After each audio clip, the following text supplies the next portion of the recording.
Welcome to the Dork Forest. Jackie and her pals will never bore us. Shameless confessions about our obsessions will make us laugh and smile. So let's explore the Dork Forest and dork out for a while. Hi, this is Jackie Cation, and you are about to listen to the Dork Forest since 2006. And it is on iTunes, of course, where you may have received it. You may have gotten it at dorkforest.com. Feel free to review it on iTunes. We are part of the All Things Comedy Network, allthingscomedy.com, where my new hour special, This Will Make an Excellent Horcrux, is available for $5 download. Knock yourselves out. My website, JackieCation.com, has a player if you want to just listen to it and you don't want to do iTunes. And JackieCation.com has everything. It has my stand-up schedule. It has a merch page where you can get Dork Forest t-shirts and even order a Dork Forest hoodie if you like. All of the shirts are made in America because while I'm willing to wear clothing that are made by toddlers, I'm unwilling to sell clothing made by toddlers. The hoodies, special ordered, for some reason, still made in the Philippines. I don't know why. Possibly because they're super cozy, and I don't sell that many of them, but I should work on that. Anyway, there's a chance to donate to the Dork Forest. If you enjoy the Dork Forest, feel free to donate. $100 a year makes you a super fan, and you could do that in one chunk of $100, or you could break it up however you want, because I have not made that easy for you. It would be $8.33 a month if you want to do it. You could also just order stuff if you want Dork Forest t-shirts or CDs or DVD. I have 3 CDs out and 1 DVD, and you can order all of them. You could order a t-shirt, you could order a hoodie, and that will also support the show, and I totally appreciate that. Yeah, just so you know, the DVD of the Horcrux is Friday's second show. That is the video. And the CD is Saturday's second show. I don't know. I didn't videotape that one, but I like that set better, so that is the CD. The DVD is approximately 56 minutes long, and the CD about 48. So they're different sets, but they're the same material, and it's weird, but I like it. The credits. Let's credit the people that make this show possible, quite honestly. We have Mike Rickberg, who sang the intro song and composed the intro song and sings it with his girlfriend, Sarah Cohen, and he will sing Mexican Hat Dance at the end of this. The audio is fixed every week, and the teasers are created by Mr. Patrick Brady. Mr. Patrick Brady, friend of the show. Vilmos does my website, JackieCation.com. So if you're looking for someone to do your website, go to JackieCation.com, scroll down, and click on that link. All right, let's do this. Enjoy. At RBC Wealth Management, social responsibility starts at the top. As a part of the Royal Bank of Canada, RBC has been recognized among the world's financial, social, and environmental corporate leaders. Our sense of responsibility extends to our reputation for putting clients' interests first. My personal commitment is to help you achieve your financial goals by also considering sustainable and responsible investing strategies.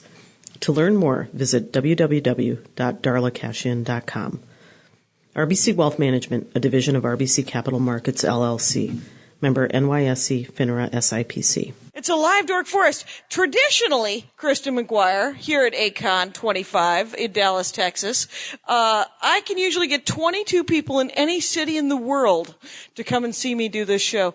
But we're last minute. You've been incredibly kind as to come and be on the Dork Forest. No problem. Well, now you owe me a favor. Exactly. You will get a free Dork Forest t-shirt for your trouble. And Bart brought Dove Dark chocolates with the dark promises on the inside, where I promise not to eat while we're doing this. But why don't you, Kristen McGuire, tell people it's at Chris Comics with a K for Twitter. For Twitter. And then what's your website?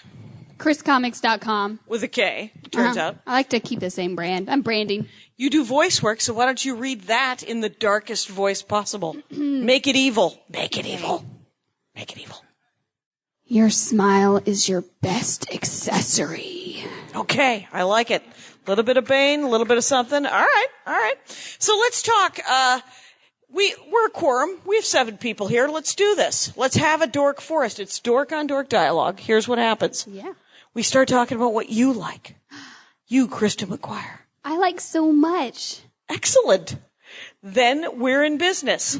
Here's the thing. You are a voice actress and a manga artist and a comic book writer, and all of these things are happening in your life. But when not doing that, what do you collect bees? What do you do? What's happening? Are you busy watching anime? I mean, is all that not enough for you? That is not enough for me. No, it's all good, but we are at an anime convention, yes. I don't know anything about anime. I have seen the Miyazaki movies. I have watched some Dragon Ball Z. Those are good starts. That is exactly where... Now, you mentioned something before the show began. Some people raised their hand. What was the name of that program? Attack on Titan. Attack on Titan. That was a Vonnegut book. There was a Titan in the title of a Vonnegut book. That's the only part of Titan I know about. What is Attack on Titan, the anime? I'm not even really sure what the storyline is about because I'm watching it. I'm watching the dub version in support of all of my fellow voice actors because I know several people that are friends of mine that are working it, and I'm all like, yeah, friends, you guys are awesome.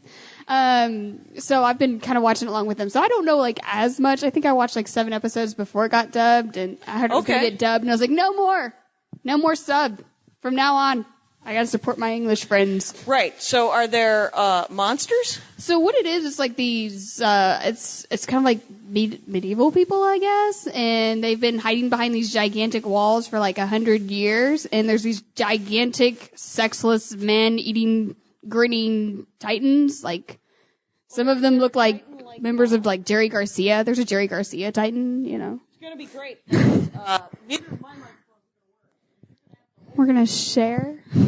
So anyway, while she's getting a new mic, so that's kind of what it's about. And then one day, out of nowhere, this big, huge Titan all pops down, and he's like, "Papa!" And he punches through the wall, and all the smaller but still huge Titans go through the wall, and everyone's like, "We're gonna die!" And then this kid sees his mom get eaten, and he's all like, "I'm gonna have an unhealthy vendetta for revenge." And a lot of people die, but for some reason this kid takes it really personally.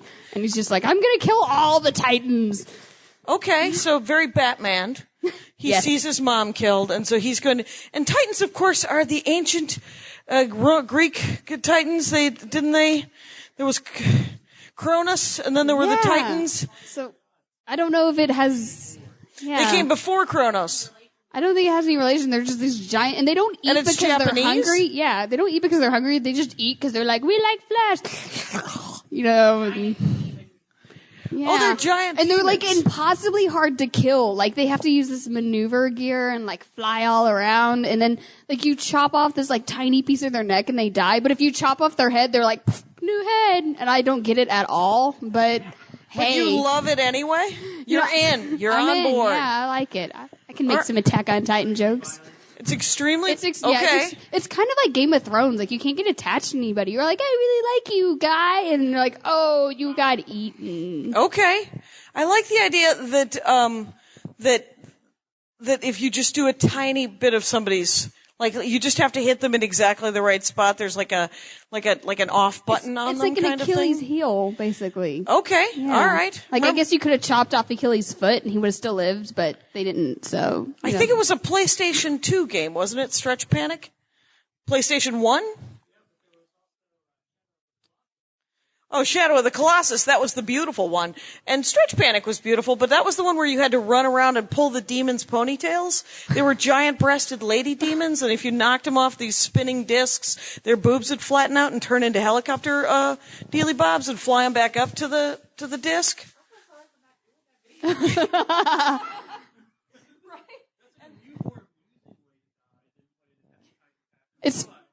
It's funny you say that because that's the only way to kill me. So, she's going to go through all of the mics, and soon we'll just have to cuddle up next to each other and share this one. You know what? I think mine's plugged in. Maybe that's what the problem is. Anyway, so yeah, Santa Claus Attack on Titan. No more cookies for that guy.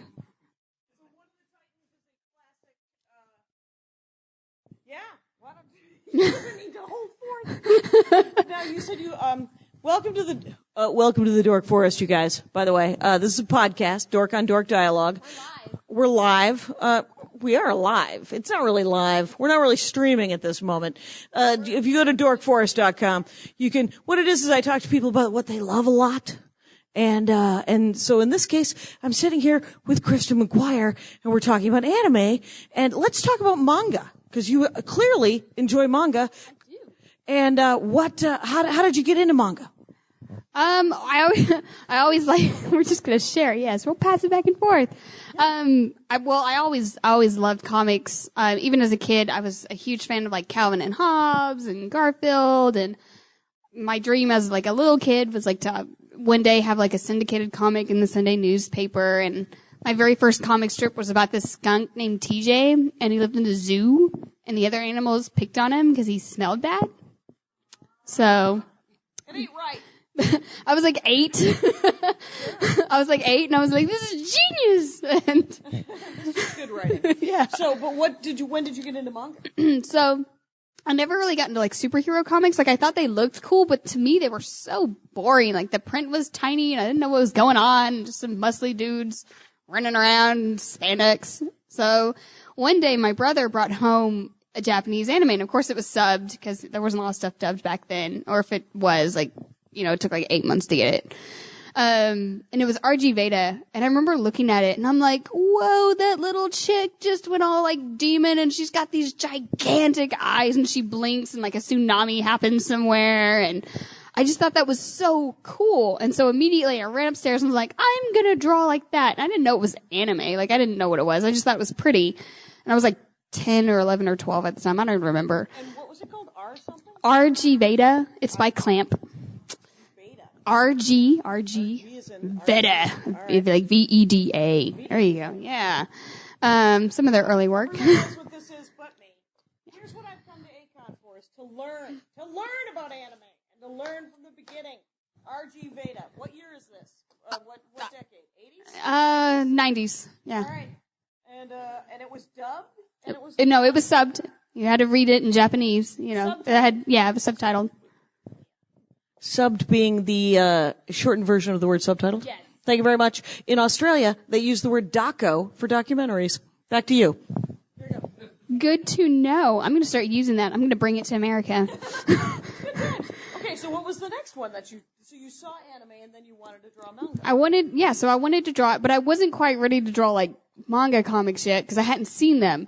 So I just started drawing like anime pictures, and of course I drew it, and I was like 12 and I'd never drawn anime before, and I was like, this is awful, I'm never gonna draw again. Threw it away and cried.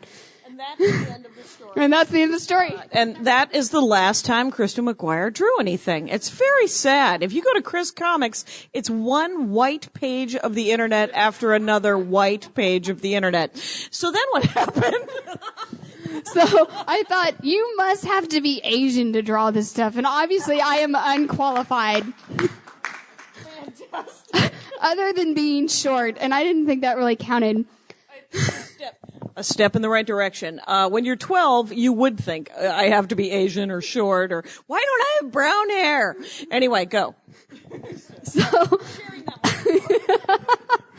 So I was on the internet, and I was like, I found this artist called Julie Dillon, and I was like, whoa, she's totally American sounding because her name's Julie, and she draws anime, and it looks good. Julie Dillon, that's right, just like that. And so I started looking at her stuff, and she had tutorials. So I started following the tutorials, and every day it got a little bit better. And then my friend introduced me to Ranma 1/2, the manga.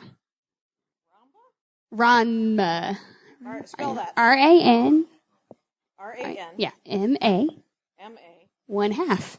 And a half. I'm just going to give you a quick lowdown on how this works. This guy falls into this cursed spring, and every time he gets splashed with water, he turns into a girl. A sexy girl. Because anime.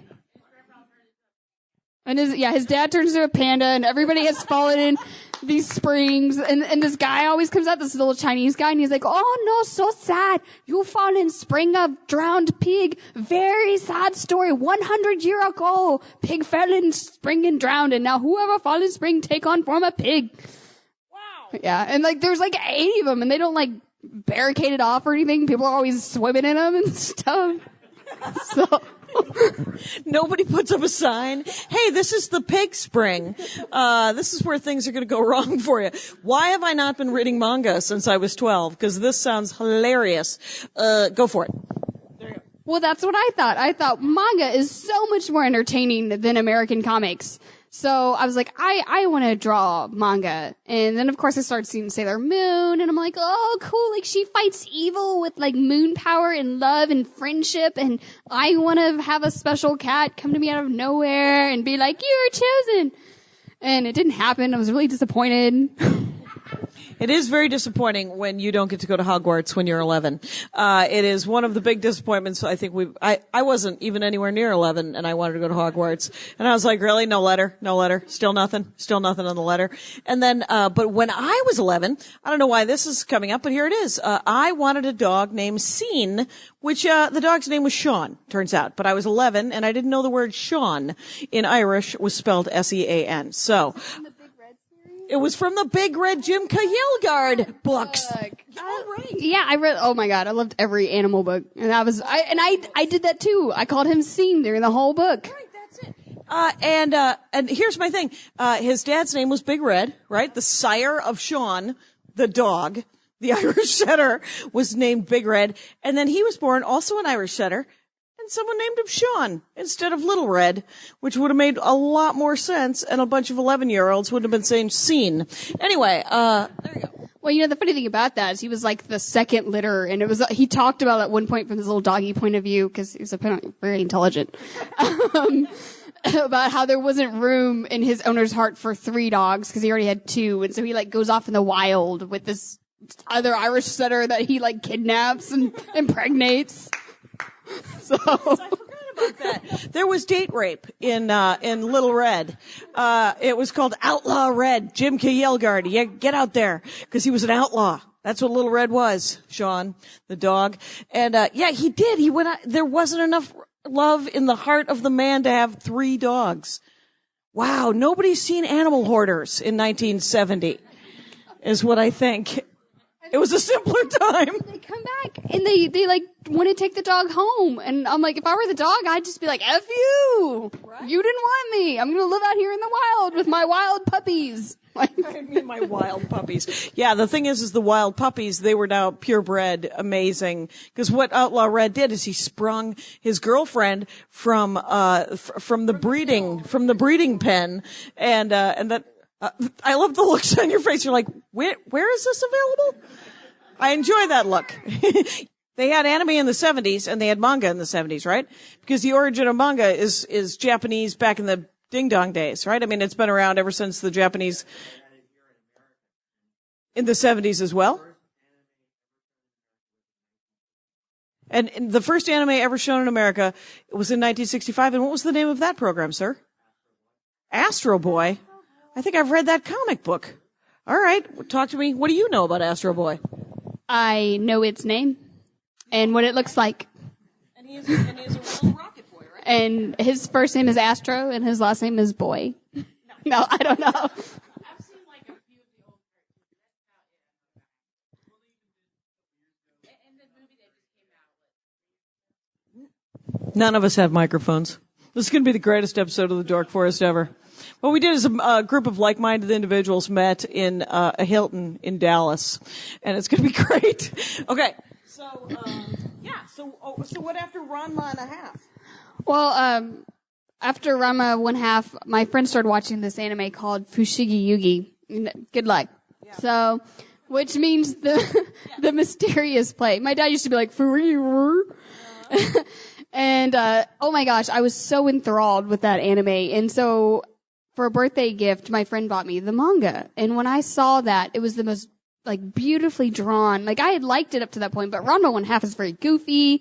It's not, like, super, super detailed. This was just, like, you could see every strand of hair and every shiny in her eye.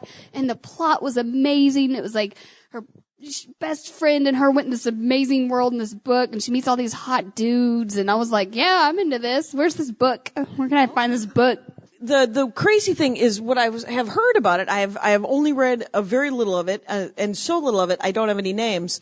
But what I do love about it is that there's manga for children And it goes all the way through. Like there can be adventure manga, there can be sexy manga, there can be action-y manga, there can be romantic manga. It could be any genre. And that's the amazing thing about manga is it could literally be about anything. Like I told somebody once, they're like, well, what do you mean it could be about anything? I'm like, some girl finally finds out that she's got great leadership skills when her friend accidentally registers her in the great water balloon fight of the century. And that would sell because manga. I mean, just explaining Ranma 1/2. Hello, because anime. So yeah, it seems like because the different artists are so different that anybody can make all that stuff come to life, and it can be like animated furniture, and they can have their own life, or it can be children, or it can be like germs or cells or something, and they're like they've got like cute little anime faces, and they're just like these antibodies that live in your body. Is there science? Are they teaching us science? I hope they're teaching us science. Are there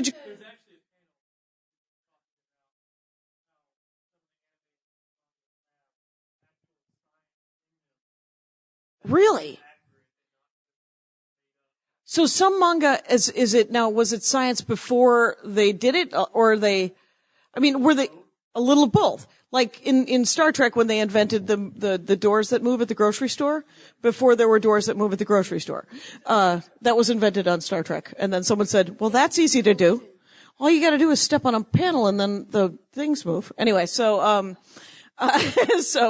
that's cool. And then, so you have been, did you branch out and are you now reading like a lot of titles, or or just watching? What are you doing?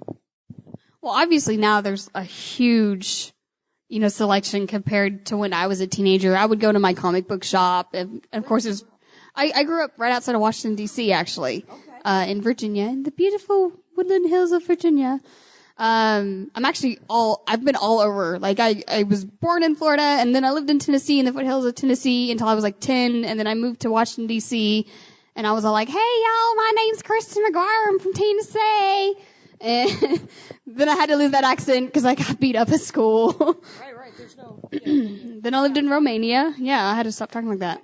Then I lived in Romania my senior year of high school because my dad got transferred. And then I moved back. CIA. Did he work for the CIA? State Department. Well, that's what they all say. Anyway, so the manga that you had access to when you were younger was a lot less, is what you're saying. And then as you progressed, and did you take drawing classes and this type of thing, or have you just been self-taught?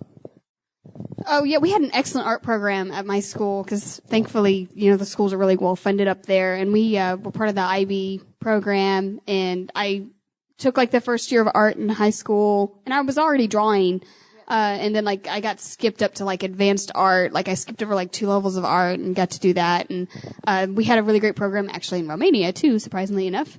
So I just got to continue it. By my senior year, like half of my day was just like different types of art classes. I was in heaven. I was like, yes, school rules. Did you draw Draculas in Romania? What did you draw in Dracula in Romania? Actually, our school mascot was a vampire, and I was like, oh wow, we're so original. Vampire in Romania, blah, blah, blah, blah. Actually, when I watched the Twilight movie, like the second one, and the Romanians came through and they're like, we've been waiting a minute. I'm like, oh, roar, they don't sound like that. Like, that is not a Romanian accent. I call foul. I can't stand it. Your problem with the second Twilight movie was the accents of the Romanians? Just had to check in. Just had to double check there. Keep going. No problem. That was it. I was like, and my husband will like tease me. Like if it comes on TV, he'll send me a text. He's like, we have been waiting a millennia. I'm like, no, stop talking. I was like, maybe they sounded like that 1,000 millennia ago, but they don't sound like that now. I don't know. There's a great book out, called Eifelheim. Eifelheim. Anyone ever read Eifelheim? It is a science fiction, and it's one of those books where it's bookended, and it takes place in the super future. And in the super future, there's someone who's studying the Middle Ages and the Dark Ages and the Black Death. And there's also a woman, who is studying the physics of the future. But the entire movie takes place in a tiny town in Germany where, aliens, crash landed and had to join the Catholic Church. church. It was not a manga, but I digressed into something that was bookended and weird and Dracula-like in my head. Eiffelheim, knock yourselves out. Hey, that is nice. You look nice out there. It's all working out for you. Good work. Hi, nice wedding dress. You look beautiful. It's all good. It's very pretty. In other news, let's My Little Pony. Well, I'm going to lead off with this excuse that I have 2 daughters. But what really happened was Safest space in the world. No excuse necessary. Fucking own the pony love. So what happened was I had the flu and my daughter had to stay home with me that day because like her daycare was next to I worked in a daycare. I worked where she went to daycare at. And it was like an hour away. So yeah. So I was like, oh, what can I do to entertain this kid? So I like turned on My Little Pony on Netflix because there was like already like 2 seasons of it. And then of course I'm all entranced and I'm like, oh wow. I was like, go French. It's because you love a tiny, adorable, pretty things. So why wouldn't you love My Little Pony? That makes perfect sense to me. Now here's the thing. Is there a reboot of My Little Pony or is there original My Little Pony? What have you seen? This is a reboot, and I actually like it because there are times they actually make fun of the old My Little Pony, and they have a lot of adult references in it that like adults can understand. Like they had like Star Trek references, and yeah, probably Star Wars. Yeah, I mean they have a lot of references, but one of my favorite scenes was Pinkie Pie is this like super excited party pony. And she clones herself and they do this test to find out which one's the real Pinkie Pie and they have to like not get distracted, which is impossible. And at one point she looks at one of her clones and she goes, want to see me make a really funny face? And she turns and she does like the old My Little Pony face, like the, and I thought that was so funny. It was like, they just made fun of themselves. It's very meta. That seems, it's much more funny. You know, I don't know if you ever saw, again, not manga related, not manga related, not even animated, High School Musical. I don't know if you've ever seen the movies. My High School Musical, I've seen all 3 of them, and there is no adult content. None. 0. They don't kiss until the 3rd movie. And, what? I know, but remember Grease? Disney, like they were so filthy. Yeah, but I like that. I like the idea that it is a little, because the only other animation I ever saw was, the Animaniacs. Did you ever? Animaniacs. Yes, it's time for Animaniacs. All right. Come on, guys. Yeah, that's all any of us know. The Animaniacs had adult content. There was a lot of, hello, nurse. Yes.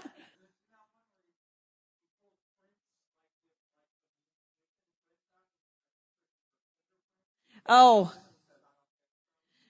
Yes, they had a lot of Clinton references. I mean, it was political. It was a lot smarter than it had to be because it was Spielberg and, it was before he went all maudlin and, Warhorse was created. But it was still, remember, did you see? Anyway, no. Okay. So, yeah, but I love the anime. I love the pigeons, the good feathers. The good feathers, that's a good time right there. Those guys are affecting some. Oh, the squirrel. Yes, Slappy. That was good. So, Pinky and the Brain, of course, was fine quality, animation. That was also lovely. What's the next manga you would like to suggest? I'm trying to think of I like anything by Svetlana Chimikova, if I'm even saying that right. I'm probably not. She's Russian Canadian, and she started out working for Tokyo Pop before, the dust. Okay. And her first series was Dramacon, which was about this kid's first time selling at an anime convention. Oh. And it was very funny, and I loved it, and it was just very everything I would want in a manga. So I would suggest anything by her. And she went on to do Night School, which was a little darker, but still very high quality. So okay, so that might be good starter manga for me. Yeah. Now Okay, and you recommended something that sounds interesting to me, is rewritten fairy tales, like Princess of the Midnight Ball by Jessica Day George. Have we heard of that, ladies and gentlemen? Have we heard of it? There's some. All right, tell us. We need to know what to read. Okay, so the truth is that I'm just like 5 at heart, or sometimes I'm like a pre-teenager. So of course I read a lot of young adult, novels, mostly young adult. Princess of the Midnight Ball is about the 12 Dancing Princesses, and it's about kind of like from the oldest princess's point of view. And basically, in the original story, it was like they just wanted to dance, and it didn't really make much sense. This one goes like their mom wanted to get pregnant, and she couldn't get pregnant, so she got this like dark wizard to like give her a potion, but she kept having girls, and the reason is he had like 12 sons, and he was getting brides for his sons, and they were all cursed, and they had to go dance, and if they didn't go dance, like the shadows would come up out of the ground and like try to come get them, and they had to like defeat him in the end. And I really enjoyed it, and it's actually got a lot of like German folklore in it, and knitting and things like that. Wait, there's knitting? Yes, the main male character knits, and of course my first thought was like, a dude that knits? Like, really? But then like she goes on to explain that knitting was traditionally a male hobby because they had to knit their own socks in the military. Okay. And he actually like defeats this guy by like stabbing him with like silver knitting needles, and I'm like, yeah, go you! Way to use whatever's at your disposal. Spoiler alert from the 1400s. Ancient, but here's, but of course, if they made that into a movie, those 12 sons would not have known about that plan, and they would have married those 12 girls, and then there would have been the longest parade of horse-drawn carriages ever, right? Right. Except they were like evil too, so yeah. They knew. They all knew, yeah. Well, actually, she did go on. She made 2 more books, and the second book was based on kind of Cinderella. It was neat because they all had different folklore. They were the same sisters, but like the second one was about this witch that was trying to get back at this other kingdom, and one of the girls is betrothed to that kingdom. And she makes like these glass dancing slippers, but it's like hot melted glass, like physically on their feet. And then like their feet start turning to glass. Right? I mean, that's what I like it. It's right. I was all horror struck when there's just like, my feet are turning into glass. I was like, oh my God! Like, that's horrible. I feel so bad for you. So, but of course, like they break the spell. Yeah. Well, mission accomplished. I don't want my feet to turn into... They were supposed to scare the crap. Yeah, they were, Grimm's fairy tales were all, were they all morality lessons from the Bible, or were they just in general, listen to your folks and...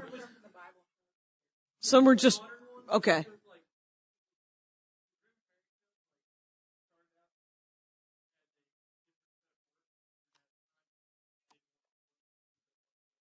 Oh, they just added to it like the Bible. Yeah, okay. Okay. Okay. Oh, okay. So they were oral traditions that they wrote down. I'm just repeating this for the recording. And then, you mentioned the first horror story. What was the first horror story? Did you say something? Were they the first horror stories? The folklores were the first horror? Okay. Oh, right. The ghost stories to keep the kids at home. Yeah. Yeah, there will be a talking wolf. Okay, now you have other... Stranger danger. You know what? If you guys see something, say something. That's all I say. Okay, you have other authors here that I wish to hear about, that you also enjoy.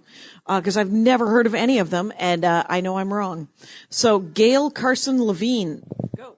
I'm surprised you haven't heard of her, because she's actually done a lot more work than any of the other authors on that list. Okay. Have you ever seen the movie Ella Enchanted? Yeah. It's based off a book, which she wrote. The book is, of course, completely different. Because... because of, the industry. Yeah, because of Hollywood. But yeah, so she's got a couple of books like that. I haven't read all of them. It's weird because, I really enjoyed Ella Enchanted because, like I said, I'm 12. And I'm like, yay, romance. And then, I read a different one that was, based on these gods. And it was, real dark and depressing. And I was like, I don't want to read you anymore, Carson Levine. She was all sad sack. And what about Kira Cass? Kira Cass.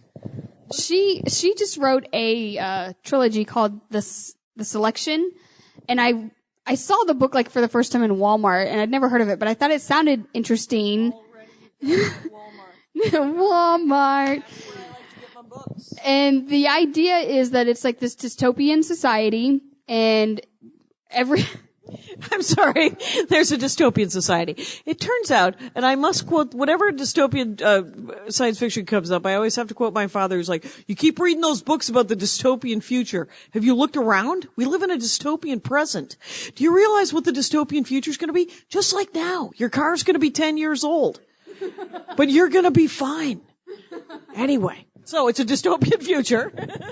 Right. And it's basically like Korea somehow like took over the US and now America, which is no longer America, or it's not Korea. I don't know. It's Russia. I don't know. Some other country. I don't know. It was started out as China and they got overthrown. They explained that at some point. Really stepped up their game. Now America has a king and queen. It's a monarchy. They live in Los Angeles, I'm guessing, because the town's name is Angeles. And they have a prince, and to boost the morale of the country, when the prince is ready to marry, they have a selection, and all these girls apply to marry the prince. It's basically like The Bachelor in a dystopian society. But then it throws in like all these things like, there's different tiers of people, kind of like in the Hunger Games, there was like 12 was like the poor district. Yeah. That's basically what this is. Like whatever your grandfather was when they made this, that's what you have to be. So if your grandfather was an artist, you have to be an artist. Even if you suck at art, you have to do it. Like, because that's what's been deemed. And they just get poorer as they go down lower. Right. And it makes it interesting because what if your grandfather he shoveled sand for a living and you are the greatest artist in the world and you're like, well, I'll be shoveling sand for a living. That's interesting. That is weird. Okay. So how about the next one? Mercedes Lackey. That name actually sounds familiar. Like you haven't heard of Mercedes Lackey? Shame. She's a huge fantasy artist. Now she actually does adult books, which is nice because sometimes there's some sex, She does a little bit of everything. My favorite stuff by her, of course, is the Heralds, trilogy, which are about these like special white horses that are actually like, divine beings with special powers. Okay. And they come and choose you at the right age and you become a herald, which is like this person that will only do good. And then you get like a special power, like mind speech, like you can talk to people in your mind, or, a few people get like they can set things on fire, but they usually have really tragic endings. So you don't really want that power. And I thought that was so neat. And of course, like Harry Potter and everything else, I'm like, when is my companion gonna come find me and make me special? When will I be stolen by the government and made to work out and turned into La Femme Nikita? When will it happen? When will it all come together? When I will have abs? Exactly. Right. Exactly. Your dad's of the State Department. Maybe he can help me out. And, sure. Okay. Now, I have heard of these two, but I don't know them. Percy Jackson. Oh, Percy Jackson and the Olympians, Rick Riordan. I didn't read the books. I saw the movie. I saw the first one. The book's much, much better. Okay. A lot of nodding, some shaking of heads, some eh. The movie's good if you haven't read the books. Oh, okay. That's true of The Lord of the Rings. The movie is good if you haven't read the books. I recommend you read the books.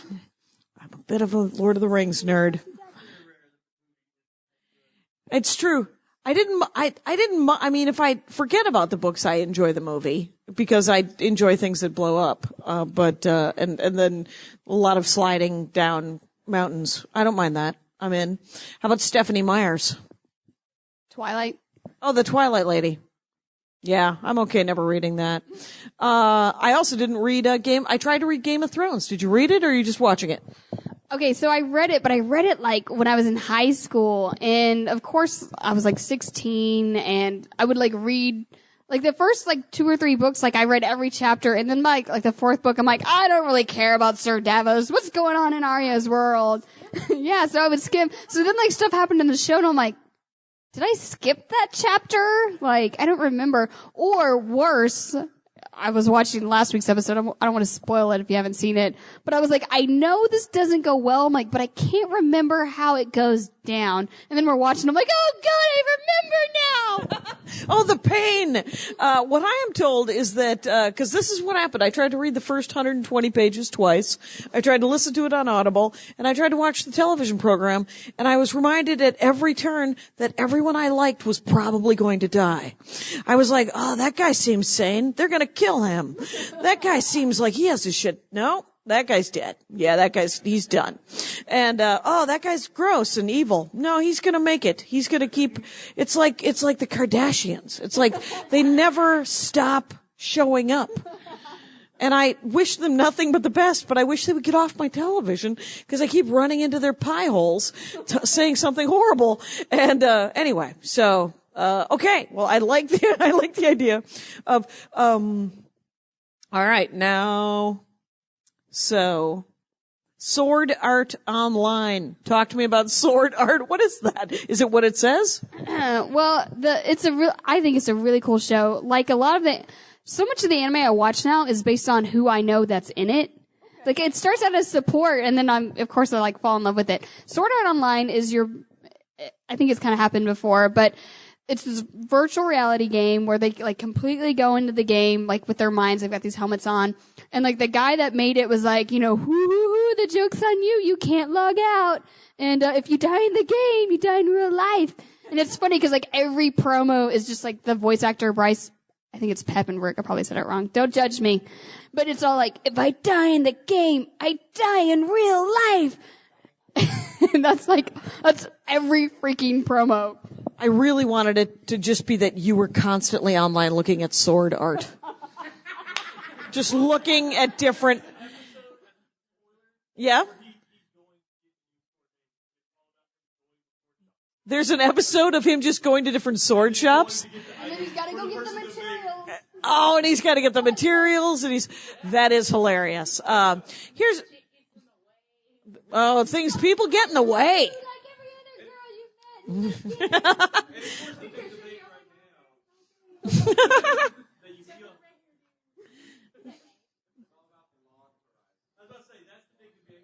What's the big debate? Log Horizon. Okay.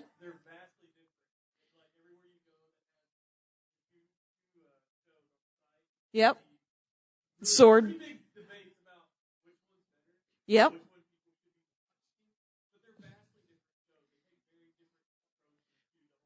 Well, of course they're very different shows. One's about logs and the other one's about swords. What was your comment?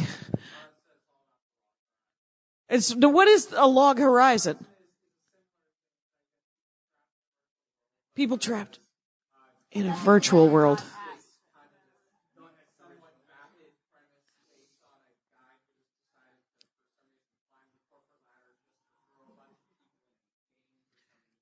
That it seems like a. Oh. Okay, it's got sort of a bigger picture, and then the sword one is, you think, real more basic. Okay. And that is the argument. Yes. Right. Okay. You like both of them? It turns out. You enjoy both of them? One of my brothers has constantly said to me that I will watch a test pattern if the colors change often enough. So I would probably like both of them. And, my friend is Naruto. She does the voice of Naruto, and, I tried to watch a lot of that, and I couldn't do it. I understand it's excellent. In other news, it's a lot like Dragon Ball Z, right? It's, no? There's there are cool, there are cool. Oh, the manga's great? Cause, I thought that there were some great storylines about sort of friendship and stuff in Naruto, but it was.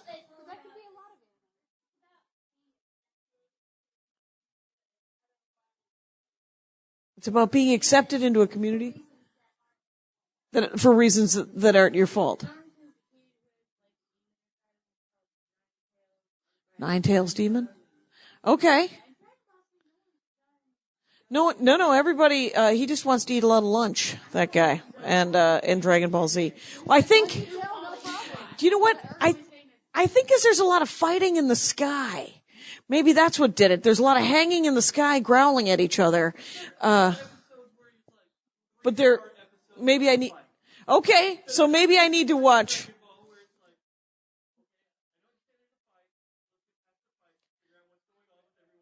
So should I go back and start Naruto? Okay. Oh, and you guys are reading the manga. Okay, so I'm just trying to watch the TV show, and and so possibly I should be reading the manga. And should I start at the beginning of Naruto? Okay.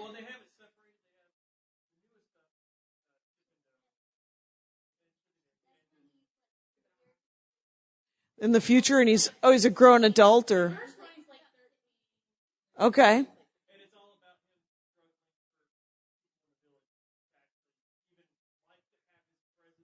Okay, because of the demon.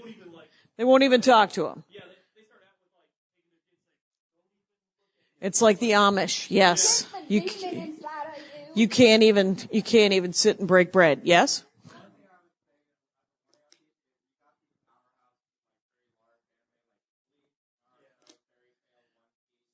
Bleach, Fairy Tail, Naruto, One Piece. Okay. Oh. Hundreds and hundreds of volumes? Okay. So, to catch up. Died of old age? Oh. I feel so bad. Okay. I couldn't even do 6 chapters of my comic before I was like, I am so done with you. Like, I'm over you. It's time to move on to somebody else. Our relationship is done. Right? Like, and these are like 6, 25-page comics.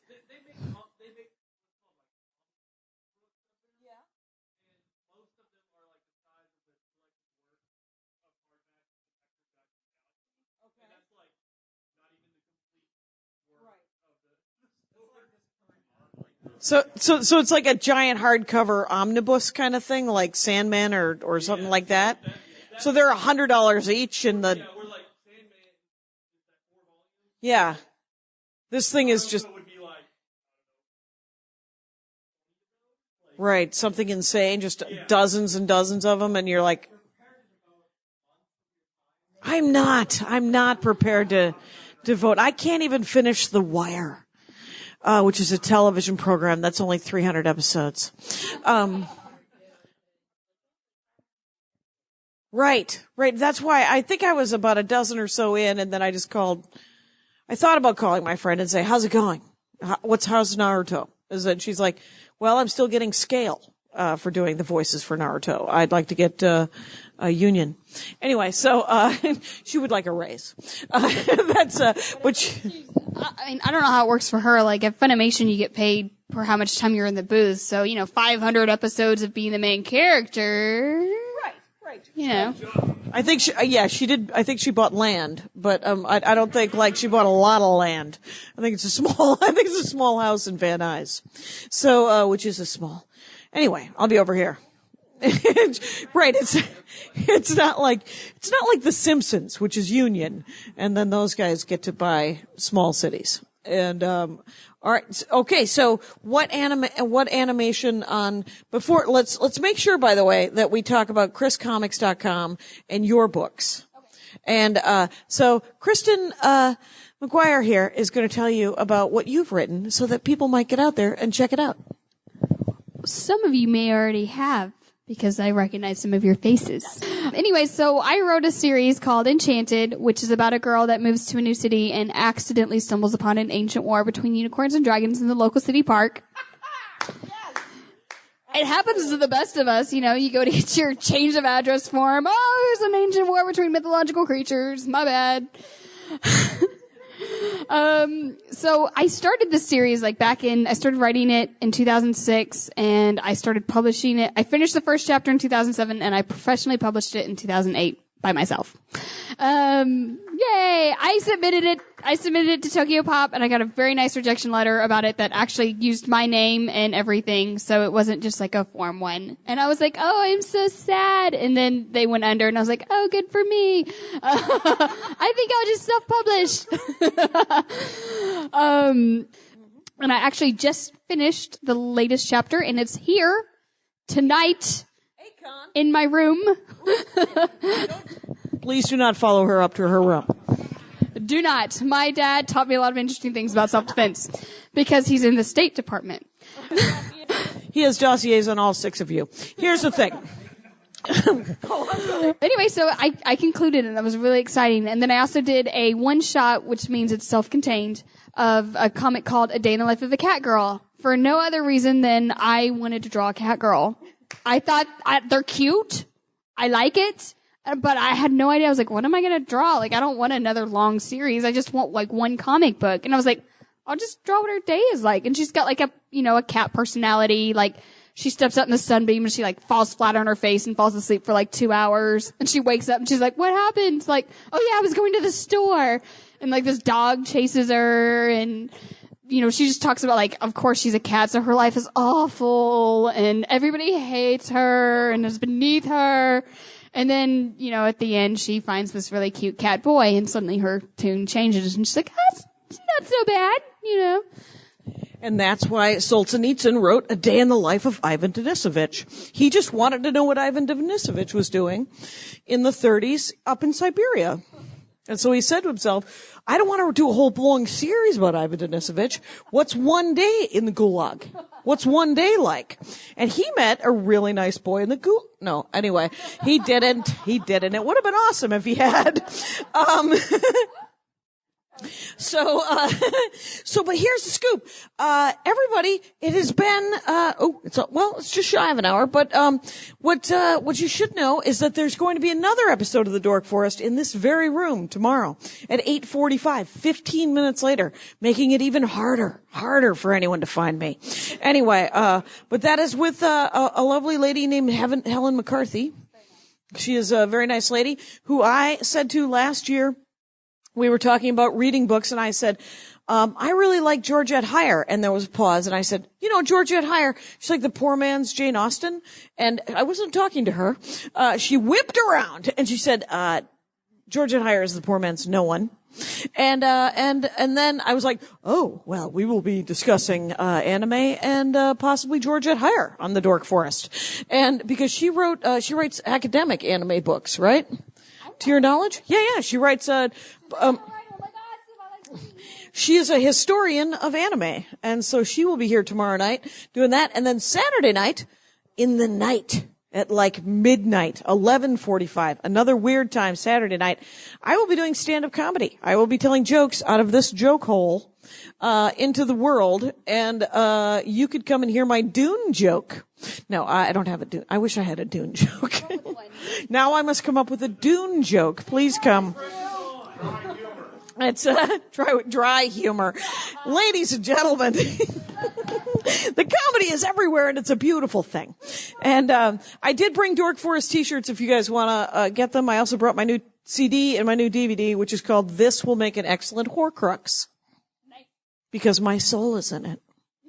Anyway, A-Kon, I'm excited to be here. This is day one of A-Kon, and I thank you so much. Day 0 of A-Kon. I thank you so much for coming out to support a live Dork Forest. Take care out there, and maybe I'll see you tomorrow night.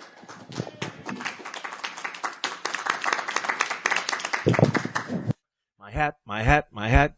They're dancing around my hat, my hat, my hat, my hat. Well, what do you think of that? If it looks like a Mexican hat dance and it sounds like a Mexican hat dance, it's most likely a Mexican hat dance. So take off your hat and let's dance. Yay! Oh my God. Why don't we just call that as the end of the show?